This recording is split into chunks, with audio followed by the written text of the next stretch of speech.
warmth, exuberance, and sentimentality of today's world, I have for the past couple of hours been engaging with my local library, whereupon they which I have, wait for it, borrowed 2 editions of my book, Inklings of a Black Christ, by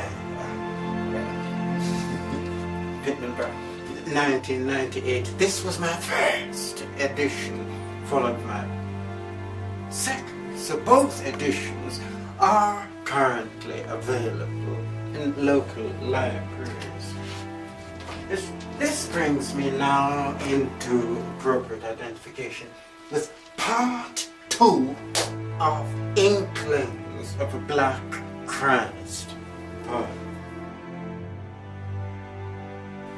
Churches all over Europe have been singled out and attacked by mobs during periods of restlessness encapsulating the likes of the French Revolution or the Napoleonic Wars.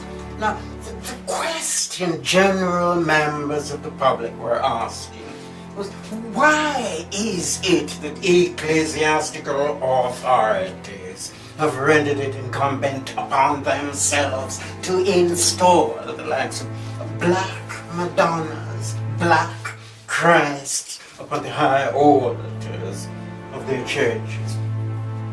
Places of veneration, for instance, like the Cathedral of Alta-Otting in Bavaria, near Munich, patron saint of Catalonia in Montserrat in Spain, patron saint of Einsiedeln in Switzerland near Zurich, patron saint of Notre Dame, Chartres in the south of France, Notre Dame, Les Pays, also in the south of France. And then St. Stephen's, Genoa, Italy, Kazan in Russia, Czechia in Poland. So the question it begs me to ask at this stage, what is an African Christ, for goodness sake, doing in a European church? Isn't this going against rule entrenched in the Vatican Council 1546 to the effect that all effigies concelebrated and enshrined within the corridors of our churches must be of classical, stereotypical, full-blooded European phenotype? But an even more intriguing question, and perhaps I'll leave that with you, is how did these effigies, images, icons find their way into Europe? Because if, for the sake of argument, they came from out of the Palestine, Jerusalem land mass of 2,000 years ago, then time has now come for us to draw ostensibly upon the practicalities of mass media, mass culture, mass migration, mass demographic trend, mass shifts of population, mass dissemination, mass information, and mass whatever else that it will take now for us to go through.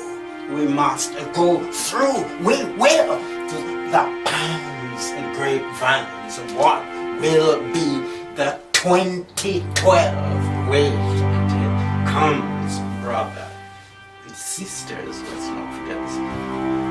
You know what? We will leave part 2 of Inklings of a Black Christ here and now.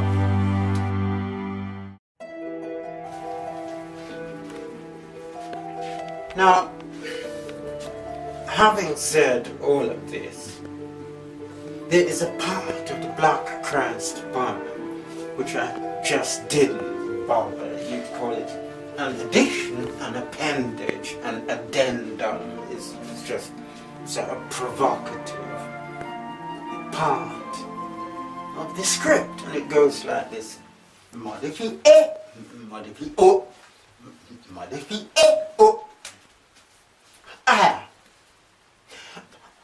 modificate and restructure and modificate and restructure and modificate and restructure and that Christ and what is this historically? What is that? Asocial. What is this? Conditioning. What is that? Distortion. Manipulation.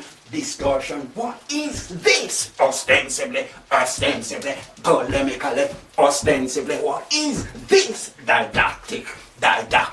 Polemically. Oh, ho, oh, ha, oh, ho, oh, ha. He.